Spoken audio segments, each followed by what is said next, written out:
金钱砍断，长相写作，金项链它3日而睡.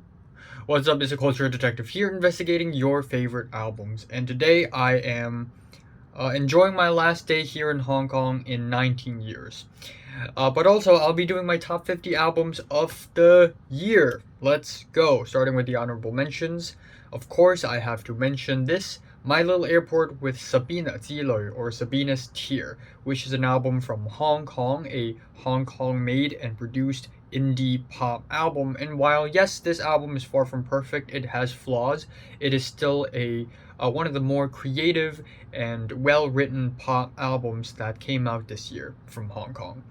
Alright, next up we have Wiki with Half God, Jeff Rosenstock's ska version of his album No Dream called Ska Dream, which is a really fun one, check it out. Converge and Chelsea Wolfe with Bloodmoon 1, St. Vincent with Daddy's Home, Andrew WK's Goddess Partying, Kyary Pamyu, the queen of J-pop, is back with the album Candy Racer, Floating Point, Pharoah Sanders and the London Symphony Orchestra with Promises, which is a really beautiful, gorgeous, cinematic blend of jazz and orchestral music. Pink Siifu with the soulful Gumbo, The Armed with the visceral ultra pop, Sweet Trip making a one of the biggest comebacks of the year with A Tiny House in Secret Speeches, Polar Equals. Sons of Kemet with Black to the Future, Boldy James and the Alchemist with Bo Jackson, Nas with King's Disease 2, Lorraine with Fatigue, Shane with Drunk Tank Pink, and Kanye West with the 2-hour-long, extremely hyped-up, anticipated gospel-esque Donda. Now, into the top 50. At number 50, I'm giving it to The Mountain Goats with Dark in Here. The Mountain Goats have returned with another really solid and well-written folk and soft rock album. Check it out.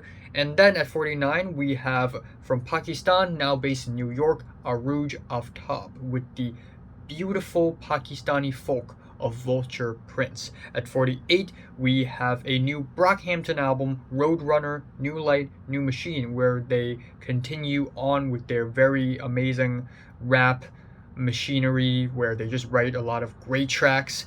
Then at 47, it is BADBADNOTGOOD's jazz fusion with a modern touch on Talk Memory. At 46, it is Bruno Pernadas' really sweet and endearing psych pop art pop album Private Reasons. At 45, we have Xiu Xiu's album packed full of collaboration and weird moments of art pop with Oh No. At 44, we have Bruno Mars, Anderson .Paak, and Silk Sonic coming together with An Evening with Silk Sonic, which is a beautiful and awesome sort of vintage soul album that everybody's hyped up about. At 43, an album that I did not expect to happen, but it did happen, and that is Black Dresses with Forever in Your Heart. Shortly after they have disbanded last year, they have come back together again. At 42, one of the most underrated and overlooked jazz albums of the year, Nubian Twist with Freedom Fables. At 41, we have a collaboration between Nick Cave and Warren Ellis with Carnage. Yes, not a very happy album, I know.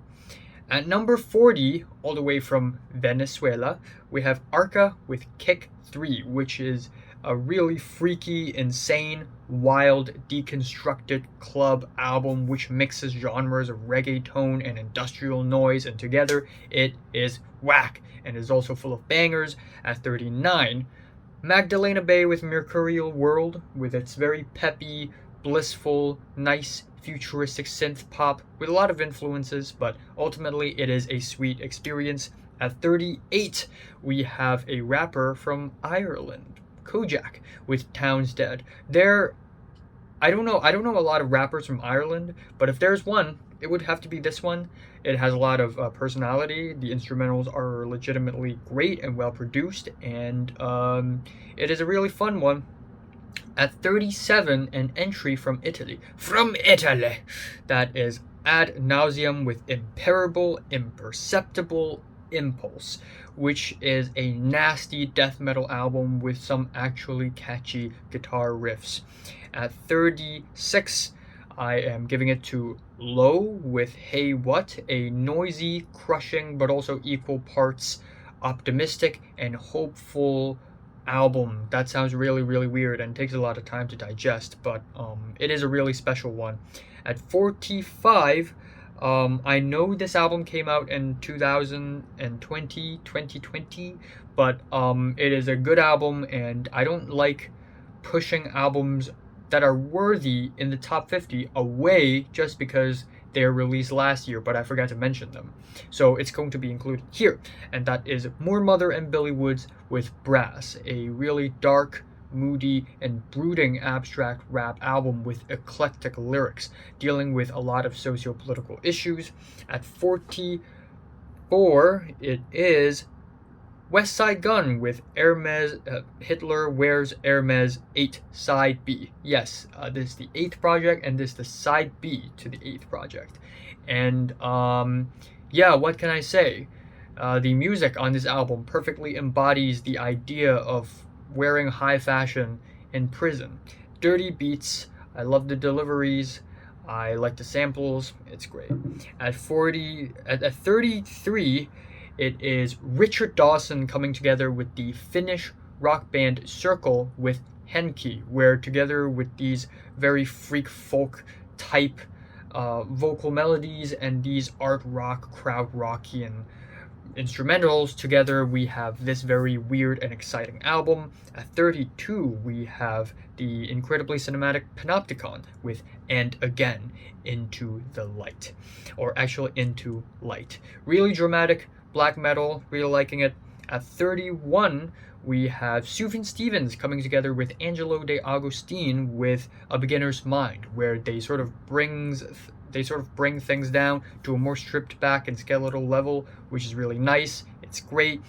Alright, at number 30, I'm giving it to Billie Eilish with Happier Than Ever. Yes, there's a Billie Eilish album in my list, I know, but to be honest, I like this more than her debut. I think this is way more versatile. I think the songwriting is way more mature, and there is so much more to catch on in this album than the last album. So it's really good, really innovative art pop. Check it out. At 29, I'm giving it to Blue with the color Blue, where Blue sort of throws back to the good old jazz and really emphasize the jazz in the jazz rap. I love the clunky rhythms, the blues influences, and the very solid lyrics. Just a really solid album. At 28, one of the most underrated and overlooked album of the year. Also, he just followed me on Twitter. This is the first time a musical artist has followed me on Twitter just because I reviewed their work. And this is Nana Ray with Zapper. So a shout out to Nana Ray. This is legitimately one of the most fun, whack, and insane anime flavored electronic albums of the year. It just slaps so hard. The intro, the Salmon Cannon Deluxe, and friggin' Neko Mata 97. It's all really great. Alright, at 27, I am giving it to Turnstile with Glow On, where they bring pop punk to a more dreamy and digital level, which results in some awesome music. At 26, we have another absolutely amazing and very, very criminally underrated electronic music album, and that is Toriana with Toriana Makes Me Smile. And yes, this is a psychotic, intense, crazy, frenzy electronic album, hardcore EDM with bits of J-pop and chiptune mixed into it, chopped up, twisted, distorted. It's whack. Alright, top 25. Ice Age, Seek Shelter, the Danish art rock band, is back, and I actually really enjoy this album, Seek Shelter. I think Ice Age has sort of brought back their really beautiful, gorgeous side of things, and there are also a couple of tracks on this album that really slap hard, you know, Barn Burners. Once again, they have this very interesting drunken style, which pretty much characterizes their sound, and a very interesting album.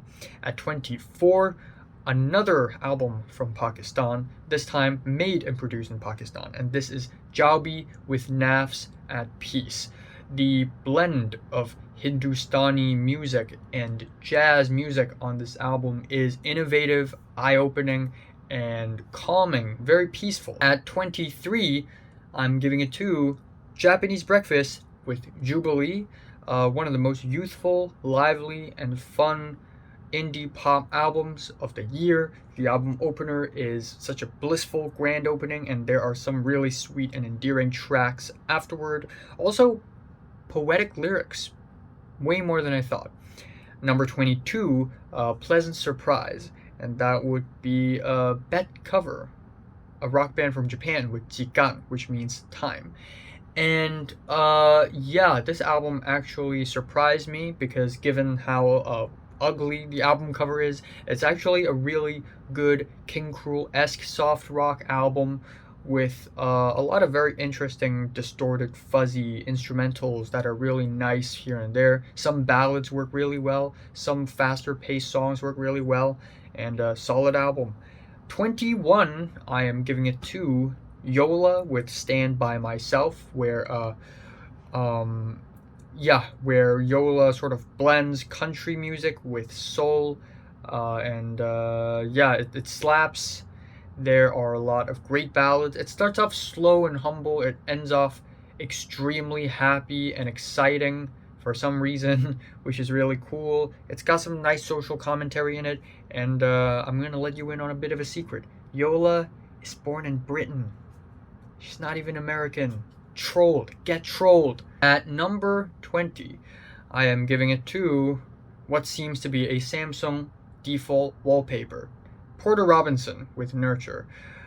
This is an album that, again, not only looks like a Samsung wallpaper, but feels like it. And in a good way, in a great way, in a way it feels like I'm being transported to a dream world where everything's futuristic, digitalized, and everything's bright. And it's so bright my eyes cannot really see. It is super sweet, super cutesy and endearing, has a lot of very great poppy, catchy music. I actually really like it. At 19, one of the most exciting bands from Japan right now, Trico, with the album Jodeki, which is a cute puppy, kawaii inu on the cover, but also some of the most funky and exciting rock stuff that the band has ever put out. Very solid album, really like it. Alright, at number 18, I am giving, wow, I've been like going through this list super fast. At number 18, Weezer, OK Human. Weezer has released another great album, which is crazy because it happens like once in a red moon, once in a lunar eclipse or something like that. It's a really rare occasion when Weezer drops a good album, but when they drop a good album, it's a good album, all right? It is a really earnest, down-to-earth, piano-driven rock album, no bullshit, all nice, all good performances and musicianship. I mean, it's actually good. I'm shocked as well. I'm just as shocked as you are. At number 17, Death's Dynamic Shroud, Faith in Persona. This album is not on Spotify, unfortunately, but this is a really weird, glitchy, chopped up kind of vapor wave that is kind of moody and weird, and I just really love that. I love how nocturnal it is. I love how odd and unsettling it can be at times. Unsettling, yet groovy and danceable, which is a really interesting mix of moods. Alright, what number am I at? 16? 16. 16, I'm giving it to an album from South Korea. Also, this album is an album that I reviewed, and this album review now is one of my most viewed videos on my channel. In fact, I think it's my second most viewed video, and that, of course, is Paranol with To See the Next Part of the Dream. First of all, if you're looking to be depressed as hell, if you're looking to reinforce your suicidal thoughts, look no further to one of the most depressing emo shoegaze album you can find in 2021. Yes, this thing is very depressing. I mean, just look at the lyrics. They're all about being a side character, not being important, being left out, every day repeating again and again, losing friends, being super lonely, hikikomori. It really resonates with you if it really does. On top of that, apparently this album is heavily inspired by a Japanese film by Iwai Shunji called Riri Shushu no Subete. And simultaneously, Riri Shushu no Subete is also Aoba Ichiko's favorite movie, which is something that she answered in a Reddit AMA not too long ago. So, damn, I gotta check out that movie. But still, absolutely fantastic, soul-crushing, depressing album. You know me, I love depressing music. Check this one out. Number 15, an album that grew on me a lot, and that is Armand Hammer and The Alchemist with Haram. Two of the most eclectic and interesting abstract rappers, plus one of the most interesting producers in the hip-hop world today, come together with a really moody, strange, surreal abstract rap album with some of the most enveloping instrumentals, and also, once again, a very eclectic and dark lyrics with a twisted sense of humor. And again, the first time I listened to it, I think it's pretty good, but now I think it's pretty great. All right, 14, an album from China, also came out at the very, very, very back end of 2020, and all the way from Shijiazhang. I'm not going to mispronounce it now. I'm sorry. And that is 万能青年旅店 with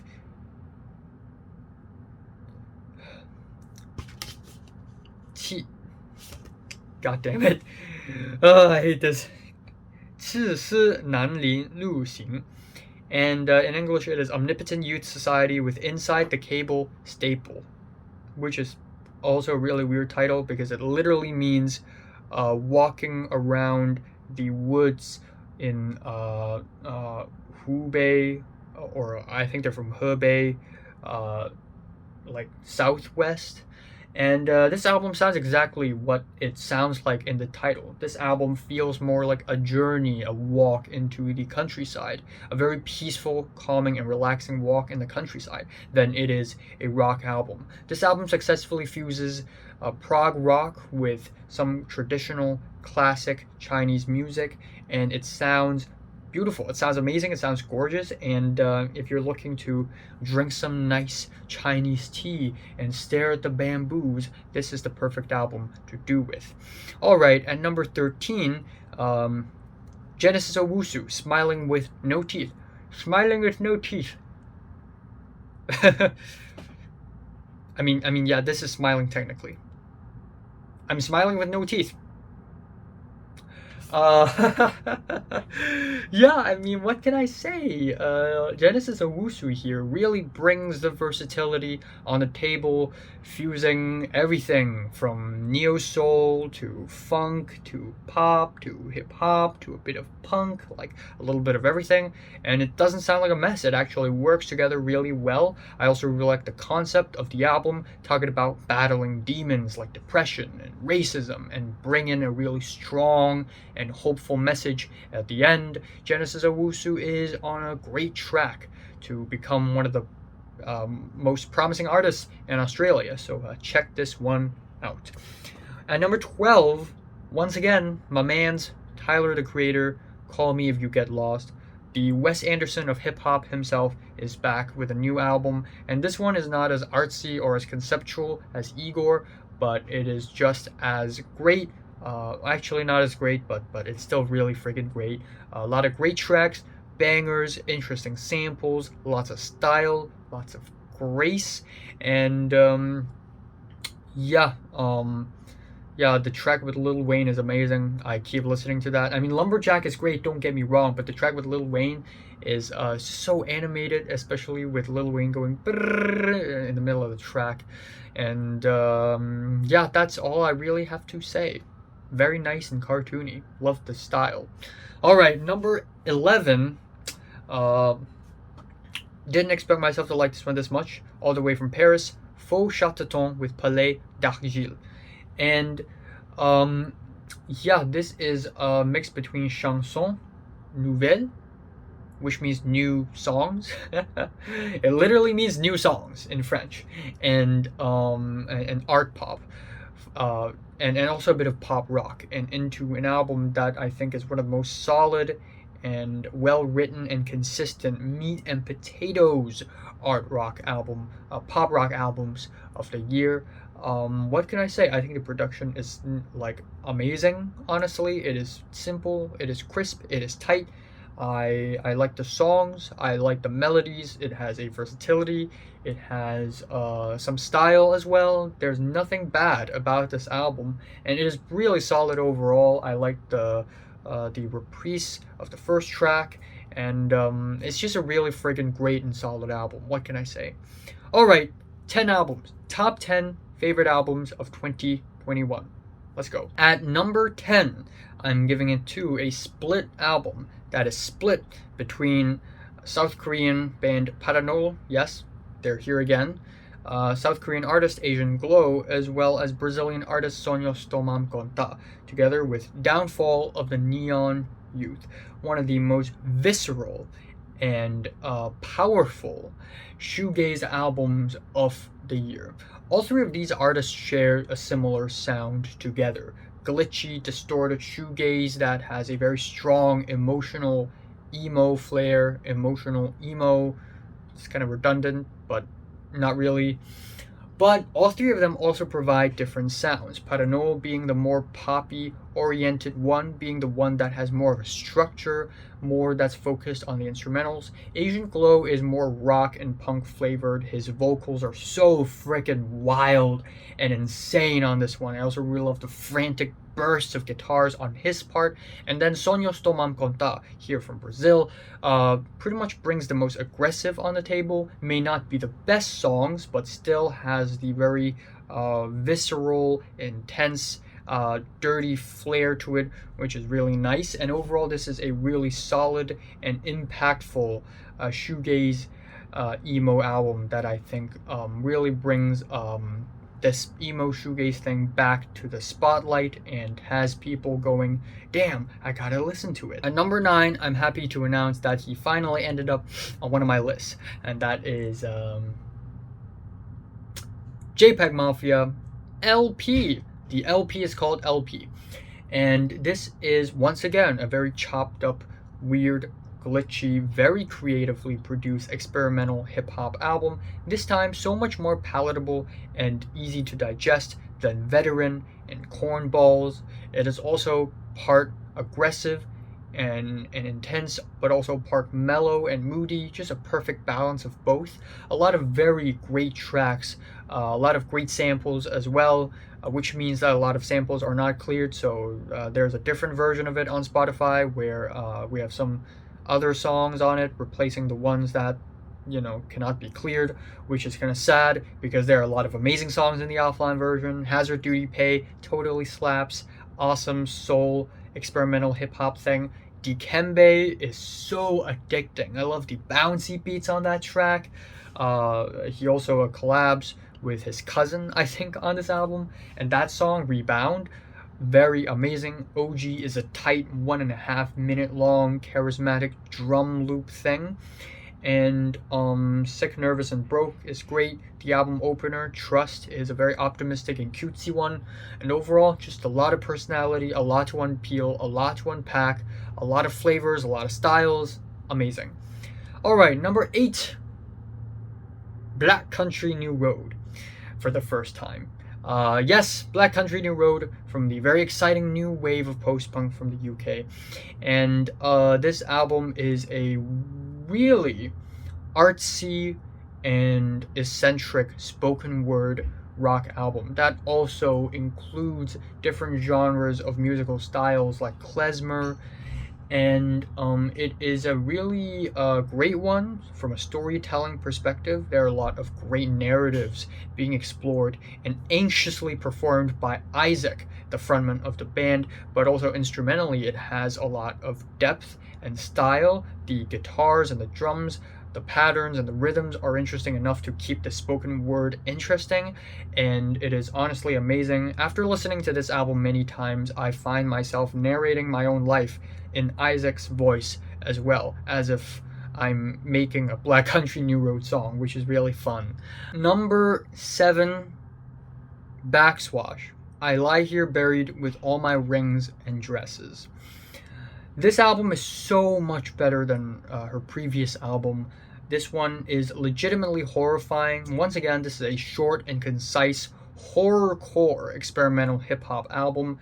But this time, this album also traverses into territories of rock and metal, which is really nice. The aggressiveness is even more upped this time, but the production is so much more clean and crispier this time, which makes this project stand out even more. One of the tracks here, actually my favorite track on the album, is produced by none other than Clipping, which is awesome, and also very scary and dark lyrics. I love myself some scary, spooky lyrics about things like trauma and abuse, and you know I love that shit.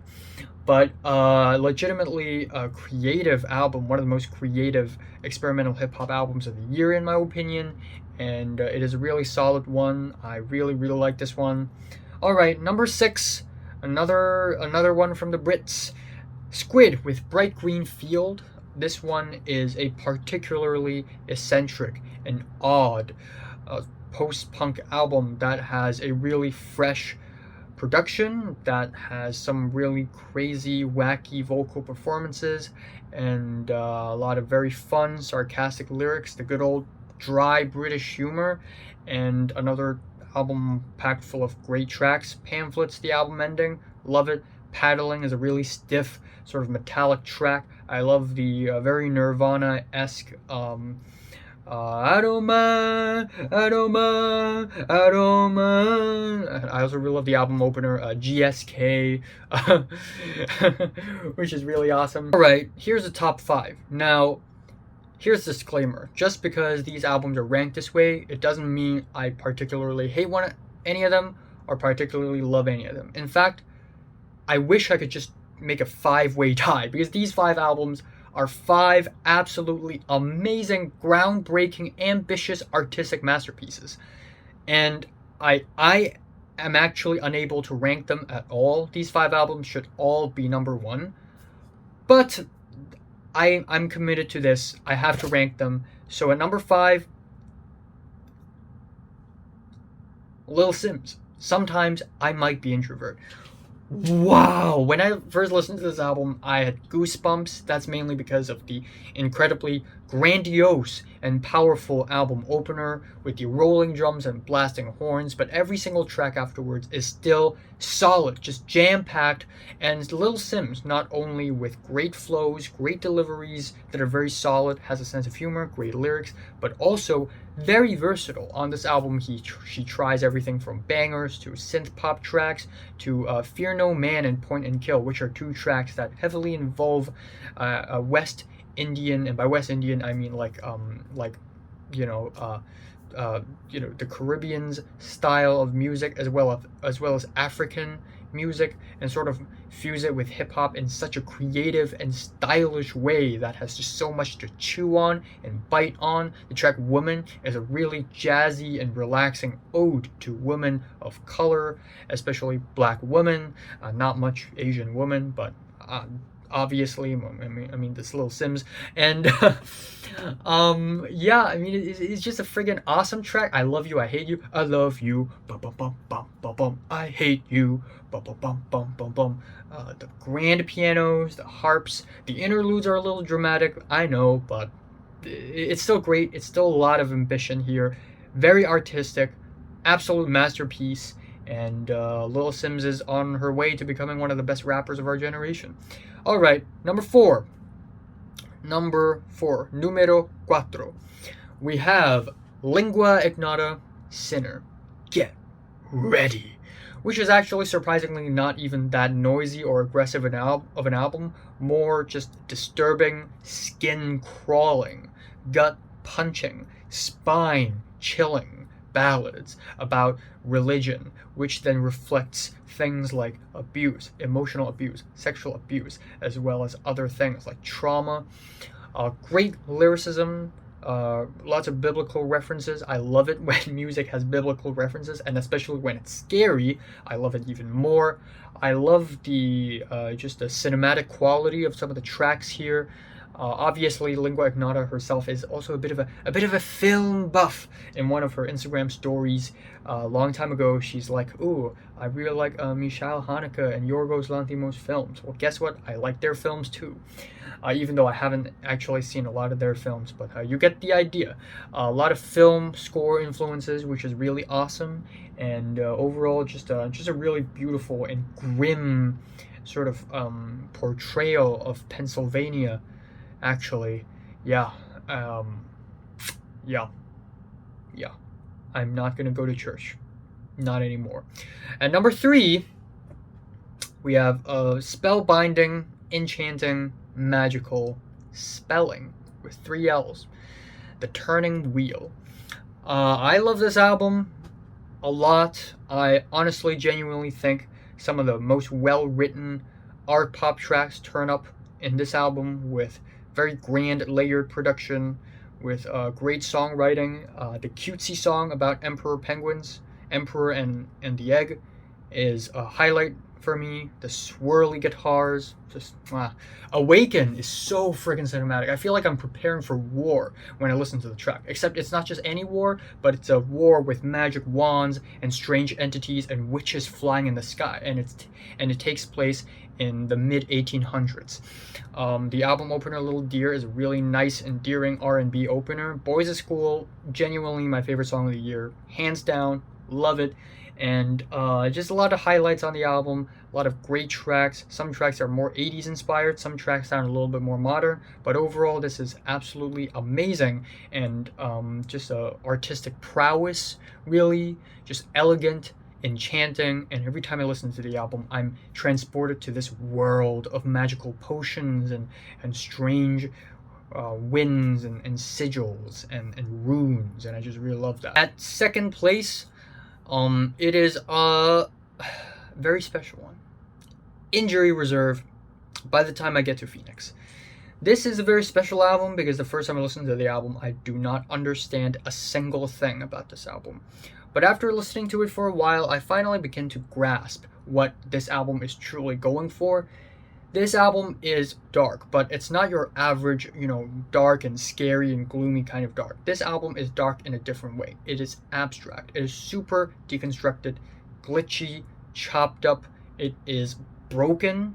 Structurally, it makes no sense. And this album actually predates the pandemic and also Grog's passing. So before the pandemic even happened, the trio already wanted to go for a more dark style. It's just that after the pandemic and after Grog's passing, it makes this album carry so much more weight, which I guess makes it dark, but also makes it so much more painful and real and gruesome as well.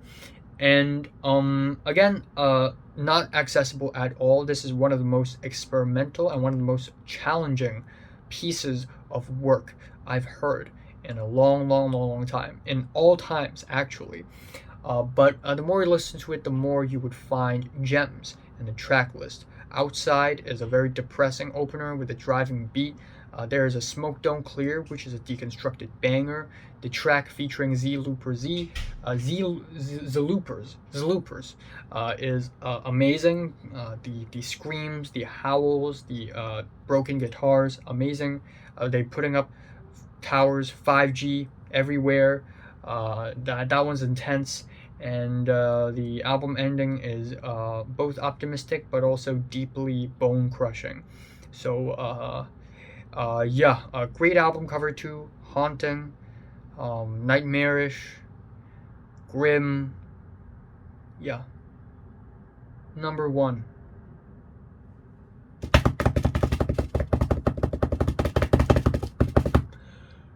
Black Midi Cavalcade. Ba-da-ba-dum. Ba-da-ba-dum. Ba-da-ba-dum. Ba-da-ba-dum.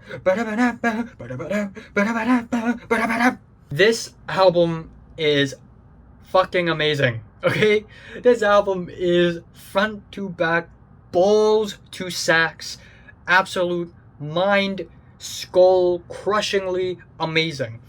Every single track on this album is gorgeous. Originally, I gave this 9, but after repeated listens, it is a 10 out of 10 in my opinion, because I legitimately love every single track, and I love them all pretty much equally. John L, the album opener, is such an eccentric, weird blast of horns and drums. It is frantic, intense. It's anxiety in a nutshell. The next track suddenly transitions into this really sweet and smooth ballad about Marlene Dietrich, and it is so smooth and theatrical. There's something humorous about it. Slow, and the track before Slow, the one that's named after a knee disease.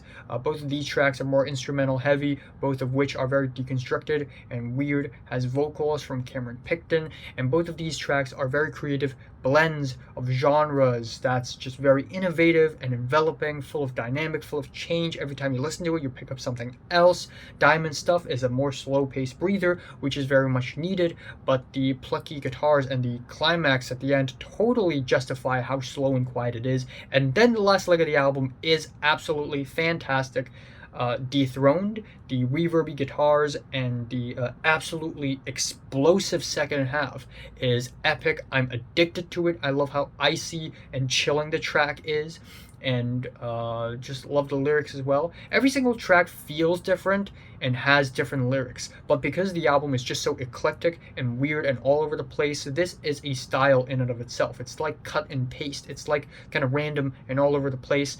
And obviously the next track, Hogwash and Balderdash, Chickens from the Pen, is literally a song about two chickens running away because of the law, but it is ever so funny, but also ever so stylish and full of personality, with the very small twiny guitars and then the push and pull instrumentals, which is so freaking dramatic. It actually does not sound corny, not one bit.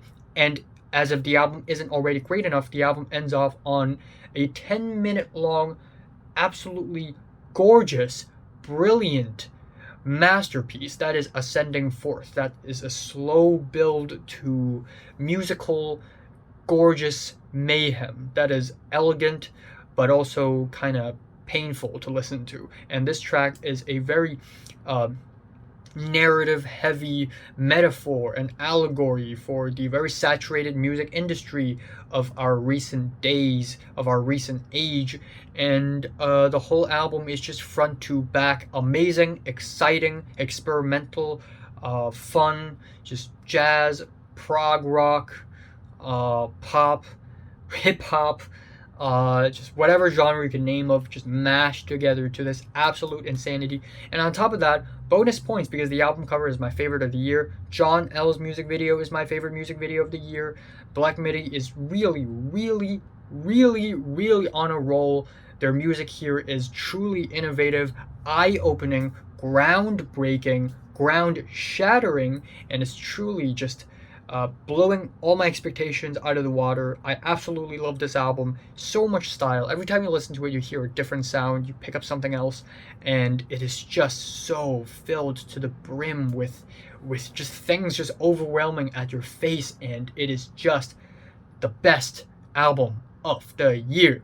So, what are your favorite albums of 2021? Comments below, let me know. Check out my awesome list. And yeah, this will be my last video filmed here in my bedroom.